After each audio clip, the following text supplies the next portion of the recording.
I mean, you get to a point to where, like, especially in business, like if you start doing okay and you can feed your family and do some things differently and those types of things, you got to find something that keeps that motor running. And I think as former athletes, we talk about this a lot with some of the former guests that I've had, former teammates and stuff, that like the competitive spirit is what keeps me going, because money's great and allows you to do different things and stuff like that. But like if you don't have something that's pushing you aside from that, I feel like you'll fizzle out. Well, I think you're right. It just goes back to relationships.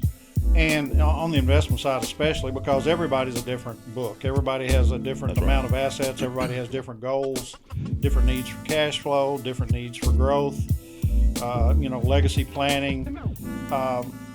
And if you have the right relationship with these people, they will work with you because they, again, know that you have their best interest That's right. at heart. And, obviously if you give them results, it just enhances that entire relationship. You really figure out that everyone has a story. And so and everyone wants to tell their story, so if you give them like an outlet to have listening ears and an open mind of like, hey, I care about you and your story because I know you want to tell it. Like, I know you want to be heard. Like, let's hear it. And that's one of the things that I think. The Mark Biggs Show. What's up, everyone? Welcome back to the Mark Biggs Show. Super excited for my guest today. One of my favorite people on the planet, and a guy that I owe a lot to for multiple reasons. He's helped me and my family out for years and years. Still a good friend to this day, and one of the best businessmen that I know. And I know that you guys will take a lot from this conversation. So I'm super excited to have Ron Studel here with me in the studio today. Ron, thank you for being here, my brother. Well, my pleasure. It's always good to hang out with Mark Biggs. Very successful, very accomplished young man that I've had the pleasure to watch grow over the years, and congratulations, sir. I appreciate it. Appreciate you taking the time to come hang out with us for a little bit. I know I've learned a lot from you over the years, and I know that anybody that listens to this will learn something, if not multiple things from you. So hopefully to give you a platform to kind of share your story a little bit and how people can do some things for themselves if they just, we were just talking off camera about some of the opportunities we've had just because we show up and present ourselves in the opportunity, and it just happens. So for the people that don't know you, give us like a 5-minute, 30,000 foot view of your life. How'd you grow up? And, now you run a very successful business here in town, have for a long time, taxes and financial services. How did you kind of get there? And we'll just dive in. Well, unlike Paul Kilgis, I'm not a Bowling Green Purple. I grew up a Park City Bear. Park City Bears, baby. So that was the roots. Now, when I grew up with my grandparents. We were challenged financially. Great life. It was great growing up back in those years, 100 years ago when I was born, it seems. But, I wasn't going to tell them your age, but just hard work when I grew up. If you wanted something, you had to get out and make some money, mowing yards. We cut tobacco. We did all the farm type work back in the day, and just developed a great work ethic, which has served me well over the years. 100%.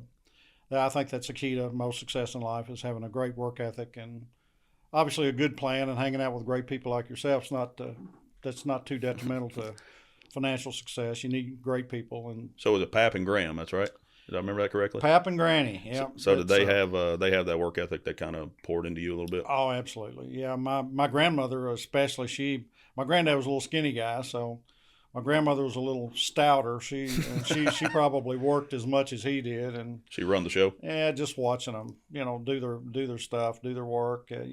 But I grew up working for guys that, oh my God, back in those days we worked like, little strange animals. We put in 10-hour days, 80-degree, 85, 90-degree days in August. We were cutting tobacco and hauling hay, and bumblebees crawling up your legs and all that cool stuff. It was But it's all great. I would not trade it for anything in life. Great lessons learned. And that's the one thing that I think, you and I, like, just our backgrounds are pretty similar in that regard. My parents were blue collar workers, Kroger here in town for years. And, we never went without, but obviously we were never super far ahead. And you always, were taught, if you want something, you got to go work and get it. And I think those things, the little things are what always, holds true. And they could say that all they wanted.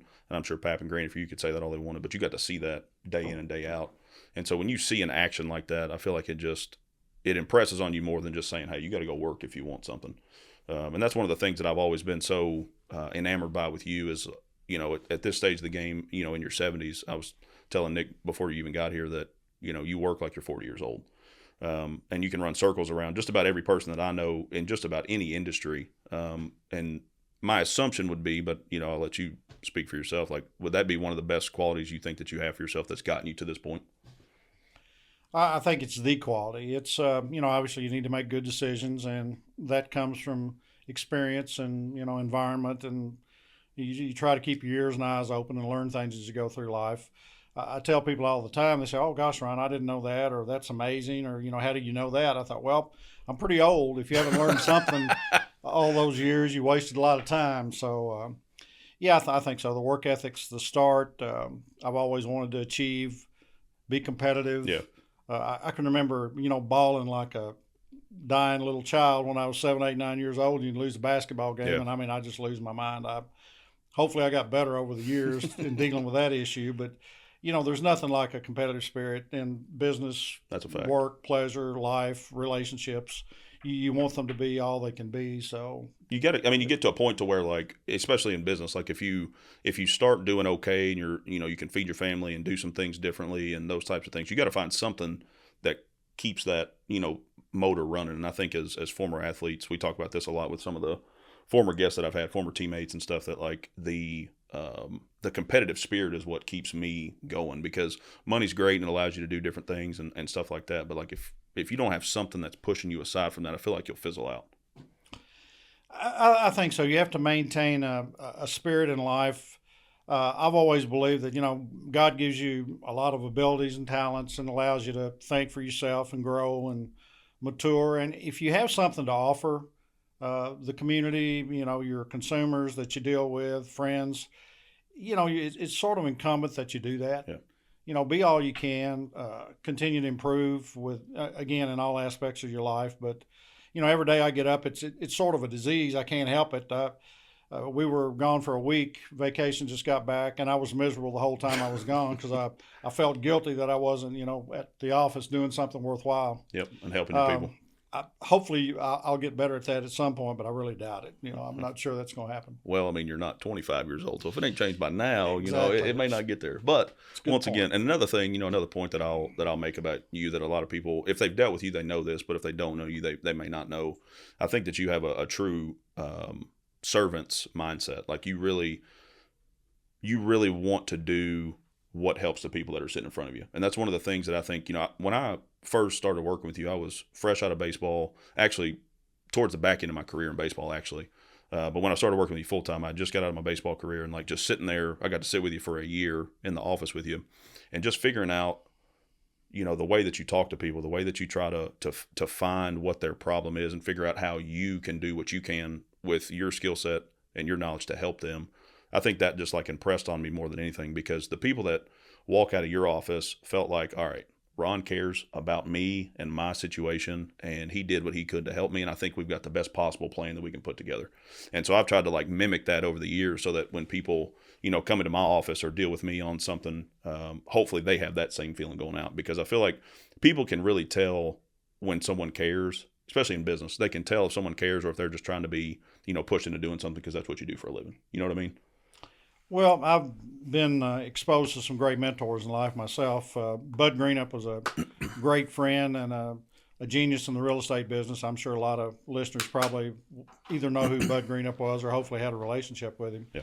And, Bud taught me a lot of things. I was part of A.L. Williams back Yep. at the starting day financial sales group, and Art Williams always said that the people in life that have the most success are the people that assist other people in obtaining their desires out of life as well. The more people you help, the more success you have is actually the bottom line. 100%. Makes sense. And if you like people, and I like people, I love people, it's, people are interesting. I mean, they're almost the nicest people in the world to talk to are like people. It's, people and animals, I'll go with people. Yeah. I just kind of like it. And that's one of the things that a good friend of mine, we had a conversation, former teammate, he's from Long Beach, California. But I've always told him that he feels like he's from the South. You know what I mean? He's got those types of qualities and Southern hospitality and all that. And one of the things we got to talking about was in the locker room, you really figure out that everyone has a story. And so and everyone wants to tell their story, so if you give them like an outlet to have listening ears and an open mind of like, hey, I care about you and your story because I know you want to tell it. Like I know you want to be heard. Like let's hear it. And that's one of the things that I think in our business is such a positive thing. You see so many different situations. You see so many different people, different backgrounds. They came from here, there, and yonder, and they're here, and now they're in front of you. And it's wild to piece those together. Back in your like younger, I wouldn't say younger, but years ago, a lot of people don't know this, but you built the biggest tax practice in the state at the time. Back probably 15, 20 years ago, 25, somewhere in that neighborhood. That's fair. Yeah. What would you say allowed you to build that type of practice to where you had good people working for you, lots of clients that trusted you and the people that worked for you? What would you think was like the key to that? Well, that business was built in the metropolitan center of Smiths Grove, Kentucky. Population probably 200 at that time, yeah. on a good day. Yeah. We first of all, we didn't overcharge people. We were very fair with pricing, so people were attracted to that. We were extremely aggressive in the work we did. Yeah. We wanted to provide great service and a great result for our clients. Again, lucky, was blessed with great people. A lot of those people are still in that business. We've continued to expand that business over the years, but word of mouth. We didn't spend very much money on advertising back in those days. Now that's a different story, but back in those days, it was word of mouth, and we solicited clients to refer, friends, neighbors, whatever. And it just grew. It's the concentric circle theory. The more people you have, the more referrals you get, and it just continued to grow unbelievably. And we were extremely aggressive. We saved people a lot of money. We amended returns for people and saved them money that other preparers had previously cost them. Nobody else did that. Right. We'd like to think we've always been on the cutting edge of what's going on, and we've created a lot of trends, I believe, that have been helpful not only to our clients, but we have forced other companies to do a better job with their work as well. They've 100%. had to take notice. They've had to answer questions to clients about this, that, and the other that they weren't used to doing. I can attest to that. So we have absolutely, I think, had an impact on the local tax work that's done within hopefully a several county area. But the key is just people. We love people. People enjoy referring people to us because they know the treatment they're going to get. Exactly. Yep. So it's just been a great ride. We've had a great time. It all points back to people. And obviously you have to provide value in whatever business it is that you're doing. But being able to provide, and, we live in South Central Kentucky, so whether it's $200 or $2,000, and, there's obviously bigger changes that you found over the years, and I have too. But just being able to provide that kind of value to mostly working middle-class people, like it matters. And it all points back to building those relationships and taking the time to dig in and try to provide the value for the person that's sitting in front of you.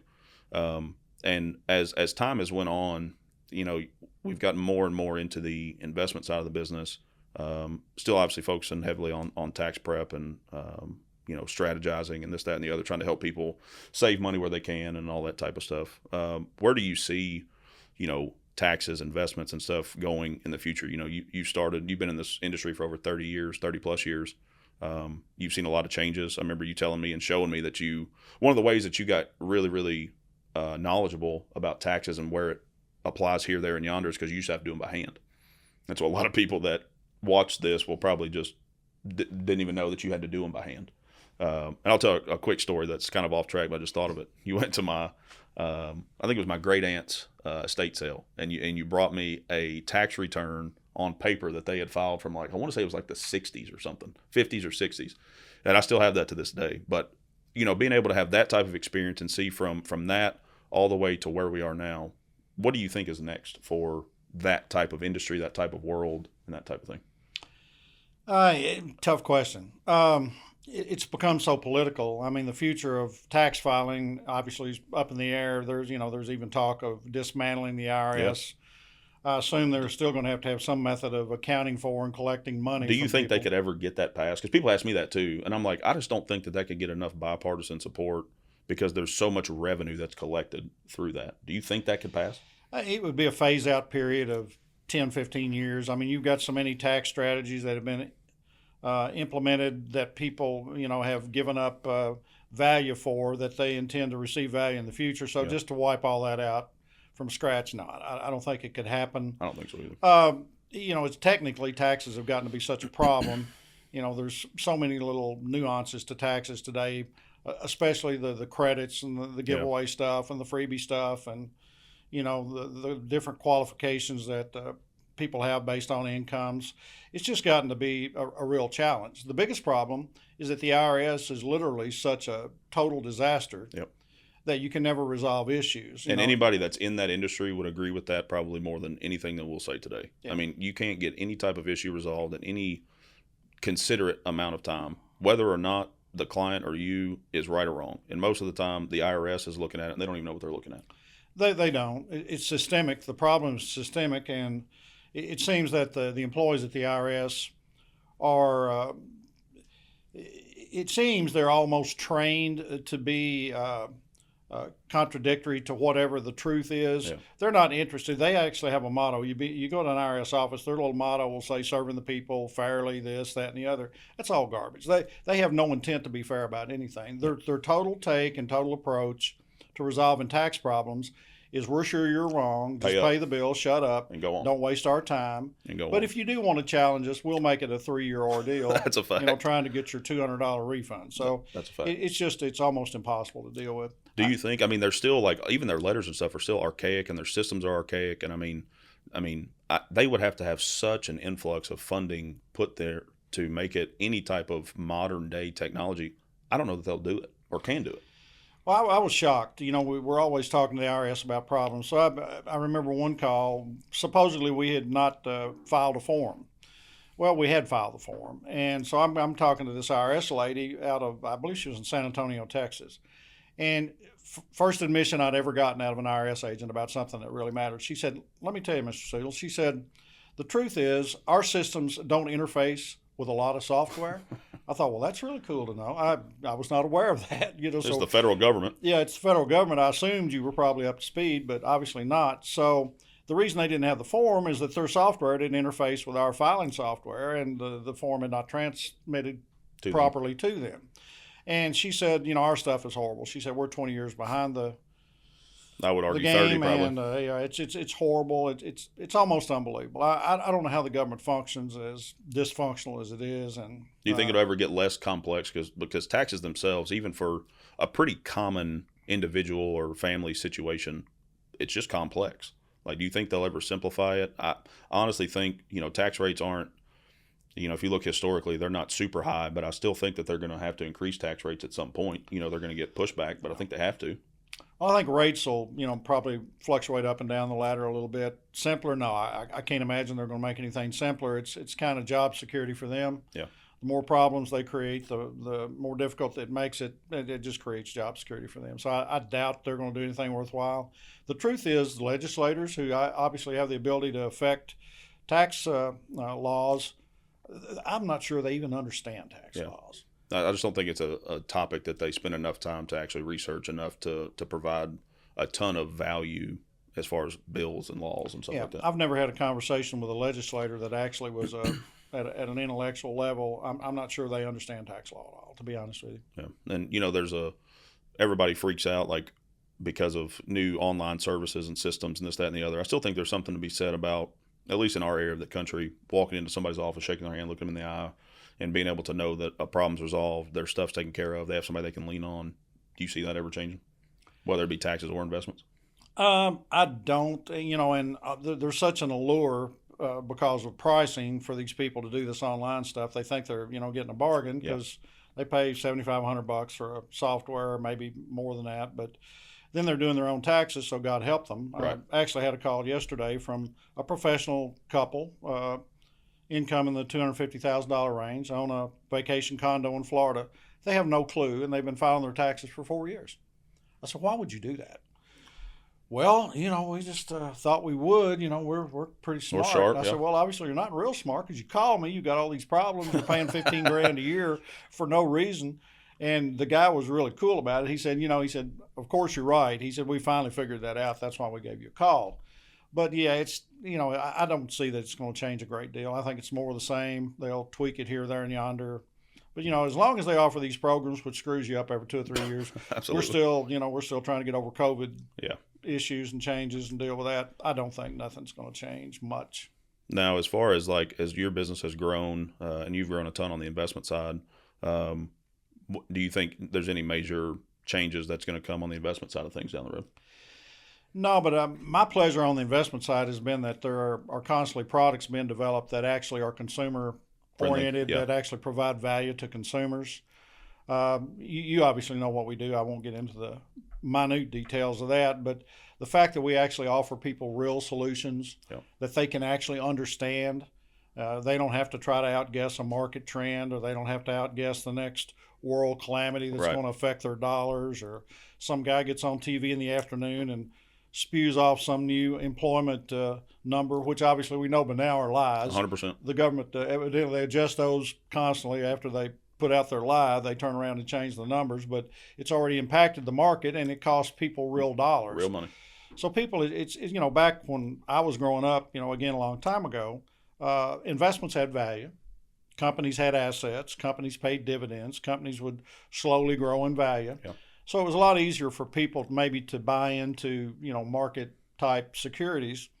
Today, that's just such a tough thing to do. And these brokers, who obviously we're in competition with, and we're not on, first name basis with a lot of these guys. Understood. I don't know how they do their job. I don't know how you show up and sit down in front of a client and say, "Oh, wow, I'll take great care of you. I'll make your money grow like it's, wildfire," when they have no control over the variables. They have zero control over any of these variables that happen every day that impact people's lives financially. It's a challenge. And that's why I think truly it all boils back down to, are you going to be in a business and working relationship with someone that takes the time to understand your situation, make sure that these solutions are in place, because any broker, any investment guy, no one can predict what the market's going to do. So it's all about having some type of solution and plan in place for that person that they're comfortable with, and somebody that you want to deal with, because, every box firm has their funds, and this company has this and that and the other thing. I think it all boils down to, who do you want to work with? Do you think the person respects you, takes the time to learn your situation, and puts a plan in place for you? Well, I think you're right. It just goes back to relationships. And on the investment side especially, because everybody's a different book. Everybody has a different That's amount of assets. Everybody has different goals, different needs for cash flow, different needs for growth, legacy planning. And if you have the right relationship with these people, they will work with you because they, again, know that you have their best interest That's right. at heart. And, obviously, if you give them results, it just enhances that entire relationship. And we've been fortunate enough to be able to give people results. We've had, over my 30 years of dealing with investment type products, I can't imagine there's been 5 bad issues in 30 years. No, I think that's truly a testament to the time that you take to sit down with the people, learn them, understand them.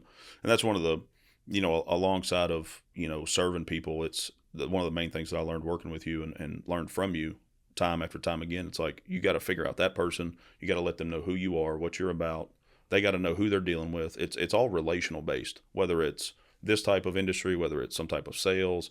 And we were talking to Nick off camera, he's in sales too. Like, sales is just people, And what would you say has been the key to the investment side of things getting out for you and your business and allowed it to grow? Because, investments are kind of a tricky thing, because you have compliance, you have this and things you can and can't say and blah, blah, blah, blah, blah. So one thing that always has bothered me, and you can tell me your thought on this, you drive down 65 or drive up 65, I guess, from Nashville. You got a big billboard on the side of the road that says so-and-so won $240,000 at the Mint. They can say that all day long while everybody else is, losing their ass at the Mint or whatever place it is. But we can't get on there and say, hey, we can, these are real results. Here's the numbers. Here's the real thing. So, what's been the best thing for you to be able to attract people to what you do with kind of a weird industry as far as marketing to people? Well, full disclosure, we don't recommend the Mint as a great investment opportunity. I don't either. That's what I'm saying, or any casino for that matter. Yeah, that's not where we would go with that. Has just always money. slapped me upside the head. They can post that, not knowing that person may have turned around and spent all that in the same day. You know what I mean? You don't know. But you can't take a client's real statement, their real gains, their real numbers, and show that. Not that you would show the person's name anyways, but you can't even show the numbers. So it's just such a strange thing for me to try to figure out how to market to people aside from word of mouth, and it's all relational based. And that's why truly I think our type of business is a brick by brick type of business to build. Maybe the Mint has a bigger lobbying budget than we do, Mark. I'm not They sure. might. I know the products you deal with, and again, I won't try to get into specific products, but the stuff we deal with, we offer people very conservative products, obviously zero risk products. Right. I own these products. Yep. Me too. And, that's why we sell these people these products. It's something I'm very familiar with. I know the results. I know how they work. Yep.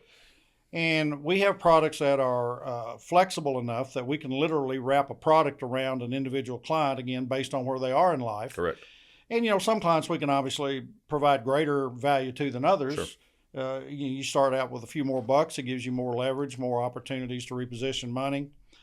But the key to the deal, I think, is that I have literally matured my client base over the years as we've dealt with their taxes for 20, 30 years.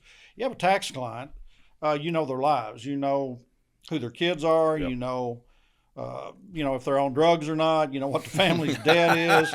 You know every single thing about a family. Right. So it gives you insight into how you can actually help those people.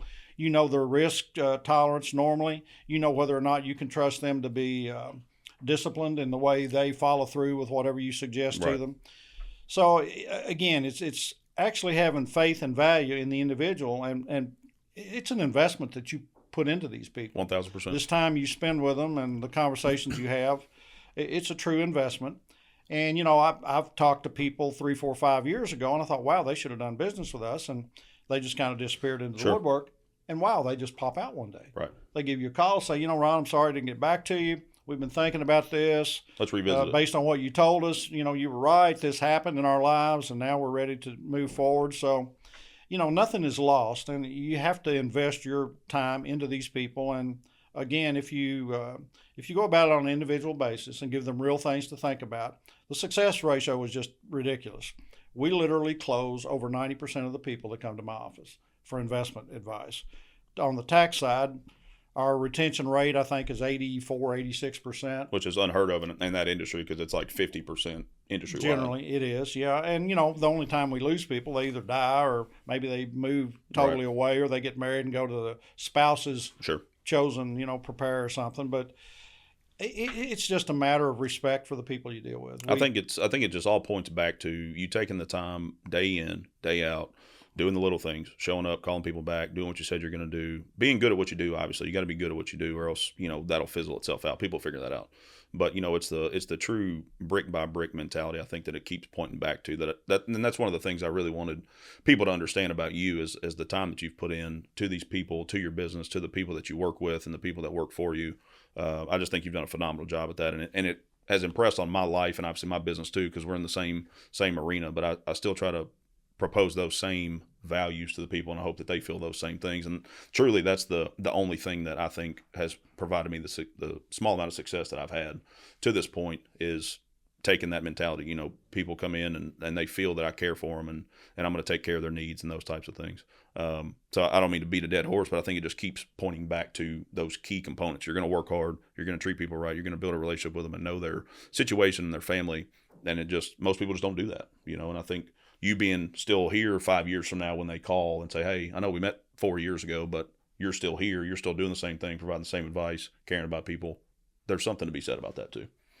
Well, there is. And you probably are a little bit modest about your ability to get things done, Mr. Biggs. You're an extremely brilliant young guy. And again, your work ethic I've always been obviously amazed by and impressed by. But you have to know, and you have to, again, hone your craft constantly. You got to learn it. Back in the day, there were a lot of periodicals and whatnot that dealt with tax issues and so on. The IRS basically forced all those people underground, so it's a little tougher today to understand the real problems within the IRS and what you can do for people tax-wise. But you have to follow the game, and you have to constantly obviously do your continuing ed, that sort of thing. But you have to also try to understand tax laws and how it impacts people.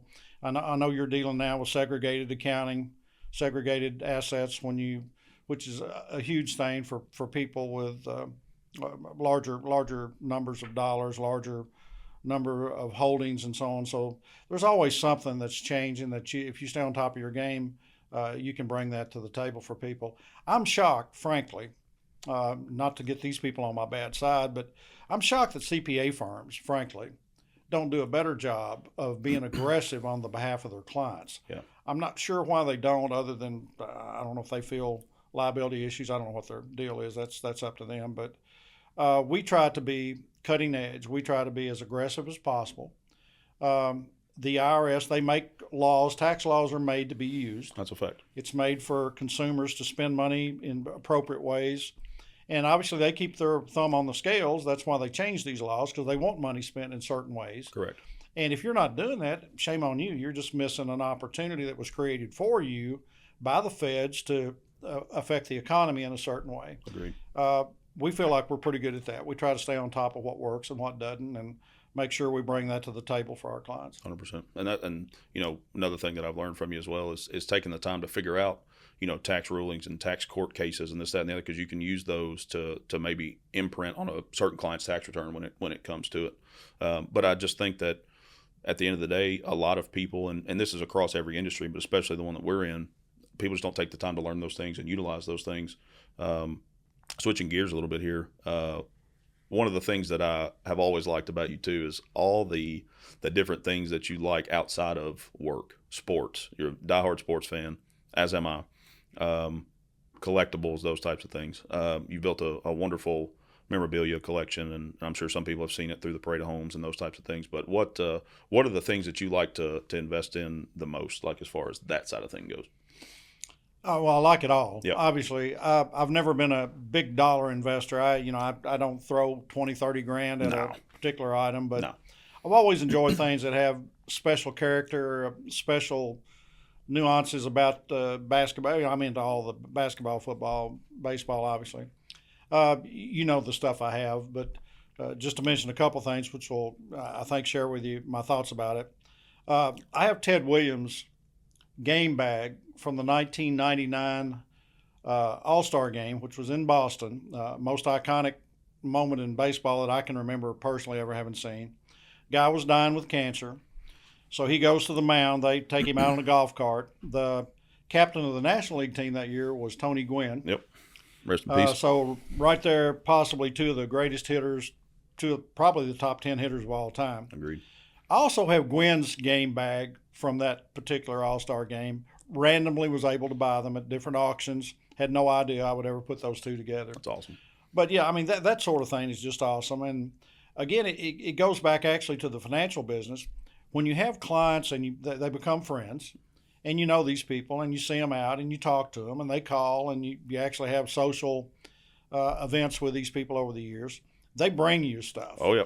I figured that out real quick. So when For they you bring and me. you stuff, you can't say no, because then they won't bring you anything. So Exactly. you buy all of their crap. Whatever they bring, you buy it. Yep. And through that, you will accumulate a lot of extremely cool stuff. Yep. And I'm kind of a surfer, so I surf on eBay every night, every other night. Me too. Just to run across strange items that you feel have value, and you buy those things and you like it to begin with, so you just throw it back, and so now you have it. That's gotten to be a problem. It's got to be a problem for me Gotten to be a too. problem. My latest little passion, which is kind of strange, I'm buying postal caches. Oh, really? First day issue caches, like first day air flights from Saskatchewan to Seattle, Washington, or something. And maybe it was signed by the pilot who flew that. That's cool. And you can buy these things for literally nothing, $2-3 a piece. I mean, some of the stuff's more expensive. I have pieces that was on the Hindenburg that they flew mail from Europe to the United States, on the Hindenburg, and it's the postage is obviously canceled to indicate all that. I like to get involved with areas of collection that's not hot at that moment. Yeah, because the price of stuff, especially from COVID on, the price of a lot of sports stuff especially has just gone through the roof. And it's come back down some, since, but still a lot of that stuff's elevated, especially if you're buying guys that are hot right now and stuff like that. So I always try to find guys that I either liked growing up. I think the NBA, when I was growing up, had a ton of superstars that just because it was that era, they were recognized obviously with All-Star games and stuff like that, but the Tracy McGrady's and the Allen Iverson, the Vince Carters of the world, like their stuff is not expensive at all. So I love buying, cards and stuff randomly. I'll find it at a card show or on eBay or something of people that I grew up watching and idolizing, and baseball same way. And I'll buy some stuff here and there of, current players. Like I love Mike Trout. I think he's an all-time player. So I like buying his stuff too. But I just, the collecting side of things is, I don't know that I really knew how serious I was about that until I was working with you, because I was like, somebody else gets the way that my mind works. Like, you like buying this stuff and collecting it and just looking at it and holding it and being like, this is a piece of history. I love that. Obviously, and it's the problem with collecting is once you get more things than you can look at and hold and check it out every so often and appreciate, then it just becomes something that you have to store. So that gets to be a problem. But occasionally, even you go back, you pull stuff out of the closet, you look at it, and you enjoy it. But I love bats. I love autographed bats. I've got old pennants that go back into the 30s and 40s and All-Star Game pennants, championship pennants. I like those, and believe it or not, they're not nearly as expensive as they should be. Yeah. You can still get a 36 All-Star Game pennant for a couple $100. A 36 card of somebody that played in that World Series would be a few thousand, Correct. Or maybe a lot of thousands. Who and knows? That's raw or at a 2 or 3 grade or whatever. Yeah, exactly. So it's just it's fun. I enjoy it because I can share it with my grandkids and my children, and they can appreciate the history of the game itself. And we still try to do the All-Star Game every year. Yeah, that was a cool thing that I picked up that you guys did, going to the All-Star Game every year and going to the events and all that stuff. I always thought that was a super cool thing that you guys do. We have a lot of fun. It's been a great way that my youngest son, Hunter, does the All-Star Games with me. So, we've bonded over the years. We've been to a lot of places and a lot of experiences. And thank God Hunter's, techno savvy to the point that he can get me an Uber when I need one. And we can get in and out of these strange venues with ease. With ease. He takes care of that, huh? Yeah, so he's sort of my bodyguard on these trips. Shout out to Hunt Dog. That's the man right there. There you go. And that's, I'm glad we got to share a little bit of that because I love, you're a complex guy and a simple guy at the same time. So I wanted people to understand like the true, heart and character that you have. And what's next for Ron Stoodle? What's up on the agenda for the next tomorrow? It's I don't foresee changing my lifestyle much. We try to travel as much as we can. Obviously, you need to. I tell clients every day, this may be the best day you have left. So go do something worthwhile. Especially when you get to my age. I'm 73. Some days I feel 45. Some days 95. So. I'd say more 45 than 95, though. Yeah, but I've been blessed. So we try to live a full life. We enjoy things, grandkids, and we do vacations, and we don't hesitate to jump on a plane and head off somewhere. I love that. What's one piece of advice that you would give before we wrap this up? One piece of advice you would give a younger person, whether it's my age or younger, if they want to do something different, with their life. What piece of advice would you give them? Well, I think you just have to be driven. You need to maximize your abilities always. The status quo is never acceptable. There's different approaches, obviously, to making money and having success in life. And everything in life, obviously, doesn't revolve around financial success. Sure. We've been blessed there as well. But I mentioned Bud Green up a little bit earlier, and he was such an influence on my life. And Bud said, Ron, let me tell you something. I said, well, what are you talking about? He said, if you want to have success in life, he said, you need to not worry about the expenses. You need to worry about the income. Mm-hmm. All right, so I'm just blown away. I mean, everybody's got to worry about expenses, right? And obviously the greater meaning was people get so caught up in, what something costs, am I operating at the proper level? They don't have time to actually go make money and be aggressive and be progressive and, build their opportunity in life. They're so worried about covering their backside. Correct. They're worried about losing a dollar. It's going to fall through the cracks, which, there's nothing wrong with that. But you have to be aggressive in life. You have to try to maximize your efforts. Quick story, and please, not to throw the education system under the bus, but why not? All right, so years ago, Warren East, I was invited out to Warren East High School to speak to a sophomore business class. Mm-hmm. I thought, well, that'd be cool. That'd be a lot of fun. I like kids. So we go out with these kids. So I'm going through their stuff, and, you need to be smart. You need to do great accounting for yourself, all the stuff. And then we got to the point, I said, listen, I know you guys every day in class, they're preparing you for a great job. You need to graduate from school, go get a great job, have a nice little health plan, 401k, all that kind of stuff, which is what people aspire to in life. But I said, if you really want to be able to enjoy life to its fullest, I said, you need to become an entrepreneur. Mm-hmm. And you could have heard a pin fall. Guaranteed. I mean, all the teachers crawled under chairs. Wait a second. Whoa. So I said, to actually maximize your abilities, you need to become self-employed, be an entrepreneur. You set your own work schedules. You can work 24 hours a day. You get paid for all of them. Every minute you put into your efforts, you're going to get rewarded at some point. It may not be immediate. And I said, you just need to not ever accept that status quo. Go get you a great job, but in the meantime, always be looking for that opportunity to expand on your life and, improve yourself socially, financially, whatever. I've not been invited back, Mark. I don't understand any of that. Maybe it goes against status quo a little bit, but I think, to do something special and different, a lot of times you got to buck against status quo. You just do. And you got to have faith in yourself, believe in yourself, maximize your efforts. But, show respect for other people. It's all about relationships. Everything in life's about relationships. 100%. It just really is. Well, I think that was a pattern in this talk here. It's all about people. It's all about relationships. So the relationship that I have with you, I'm very grateful for. Thank you for all that you've done for me and my family over the years. And as a young guy that's always looked up to you, I'm proud of you and all the things that you've done for you and your family, and I appreciate it. Well, I think you were an investment, Mr. Biggs. I think you returned on that investment very well when you were hanging out at Stoodles back in those days. I think you made us a couple bucks. We appreciate that effort. 100%. And, I can't tell you how proud I am of you and for you. It's you could have moved on and again just kind of glided through life. You're a smart guy. You're making money, but the fact that you continued to stretch and look for bigger and better is just a testament to who Mark Biggs is. So I appreciate that. I appreciate you having me. I mean, I've never done something 100%. like this. It's been a blast. I hope you enjoyed it. It's been a lot of fun. You guys heard it here first from the GOAT himself, Ron Stoodle. So thank you guys for tuning in today, and I hope you learned something, and we'll see you next time.